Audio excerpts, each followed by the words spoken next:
Itoobiya dagaalada ayaa sii holcaya furrimo geeso badan leh ayay colaaddu saamaysay iyadoo ay hadda u muuqato in socodkii xawaaraha ee ay ku socdeen TPLF uu beddelay socod kale oo ay ciidanka xukuumadda Itoobiya samaynayaan taas waxaa laga arkay furimaha dagaalka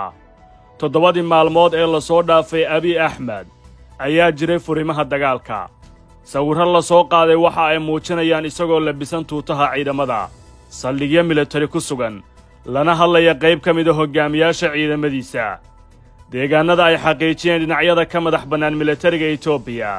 inay guul dagaal ka gaareen waxa ka mid ah gobolka Cafarta gebi ahaanba gobolkan waa laga saaray goobihii ay ka soo galeen TPLF sidaasi waxaa tabisay warbaahinta Al Jazeera ciidanka Itoobiya ee militariga iyo maleeshiyaadka Cafarta ayaa la wareegay magaalada Jufra waa deegaankii u dambeeyay ee gobolkaas Cafartu xuduudda ay kala leedahay kililka Amxaarada waa goob loo maro ama u dhow magaalada Waldiya oo aagga ay TPLF ka soo gashay magaalooyinka muhiimka ee Dhisay iyo Kombolcha Al Jazeera waxa ay tabisay in dagaal qaraar TPLF looga qabsaday deegaankan sida muuqata kaartada docwareenka ee Abiy Ahmed iyo ciidankiisu ay TPLF uga saareen deegaanada Cafarta waxa ay soo afjartay riyadii ahayd in ciidanka Tigray ka yimid qabsadaan magaalada Mille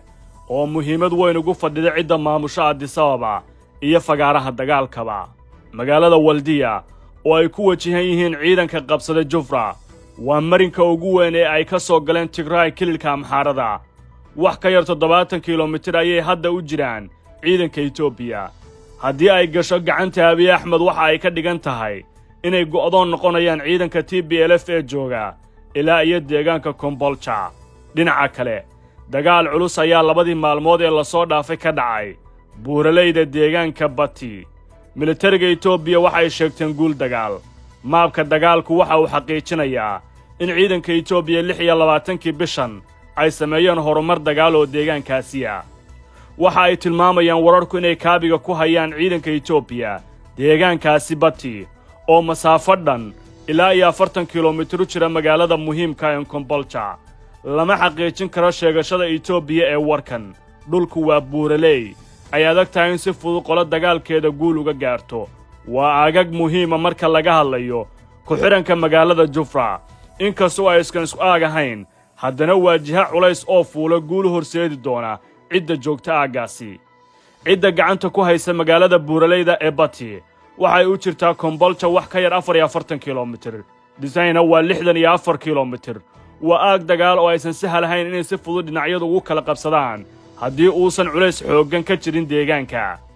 taliska ciidanka Itoobiya waxay sheegeen inay ka bixeen marxaladdii isdifaaca ahayd oo ay hadda u gudbeen marxaladda weerarka taasi waxay sheegeen inay keentay inay qabsadaan deegaanno cusub oo ay horey uga soo bixeen ama looga qabsadayba kana mid ah ismaamullada Amxaarada iyo Cafarta guushii aan ka gaarnay deegaanada bariga mar kale aagga gaashana waan ka gaari doonaa buurtaas idin muuqata cadowga ayaa jooga qorshe fiican ayaan diyaarinay haddii uu hirgalo dhanna u bixi mayaan kooxda go'doonka ku jirta ee waddada mugdiga indhala'aanta jibaaxaya ee TPLF sidaasi waxaa ka sheegay warbaahinta Itoobiya ra'iisul wasaaraha dalkaasi Abiy Ahmed dhinaca kale war naadir dhawaanahan ka ahaa dhinaca Addis Ababa ayaa ka soo baxay ra'iisul wasaaraha dalkaasi Abiy Ahmed wuxuu ugu yeeray in cid kasta oo TPLF ka tirsan ama garab siinaysa inay soo dhiibaan waa war weyn marka laga hadlayo marxaladda dagaalka Itoobiya ka hor intii uusan tuutaha u gashan furimaha dagaalka war kale oo kale waxa uu ka yimid dhinaca Tigray iyagoo sheegay inay 3 maalmood siinayaan ciidanka Itoobiya inay dhankooda isugu dhiibaan guryahoodii aadaan ama hubka dhigaan ha yeeshee warkaasi warar kale ayaa ka dambeeyay hadalhayeenka kooxda TPLF Getachew Reda ayaa sheegay in guddiga sare ee Tigraygu qiimeynayaan xaaladda ka soo cusboonaatay dagaalka waqooyiga wuxuu timiyey inay gaareen go'aanno hor leh oo lagu xoojinayo wejiga xiga ee dagaalkooda tani waxa ay marakac u noqotay in TPLF looga gacan sarreeyo aagga dagaaladu hadda ka socdaan sanad ka hor maanta oo kale Abiy Ahmed oo la hadlayay baarlamaanka dalkiisa ayaa dunida reer galbeedka ee cadaadiskiisa uu dareemayo ku yiri haddaad doonaysaan inaad nala saaxiibtaan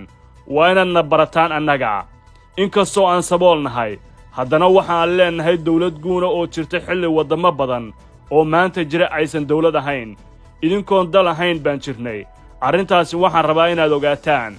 waadna saacidi kartaan waana wada hadli karnaa laakiin nama gumaysan kartaan TPLF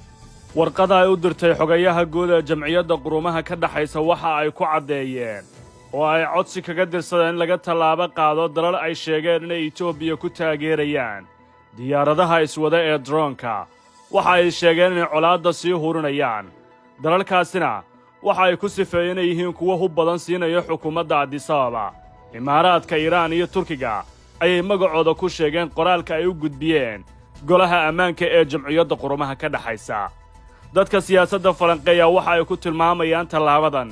inay muujinayso in TPLF mar kale dib ay halis u tahay in loogu celiyo gobolkeeda inkasta oo aysan sahal ahayn arrintaasi sida uu sheegay ergeyga Maraykanka u qaabilsan arrimaha Geeska Afrika oo dhawaan tagay Itoobiya haddana qayladhaanta kooxdu waxa ay muujinaysaa in marxaladdu ay aad u sii adkaanayso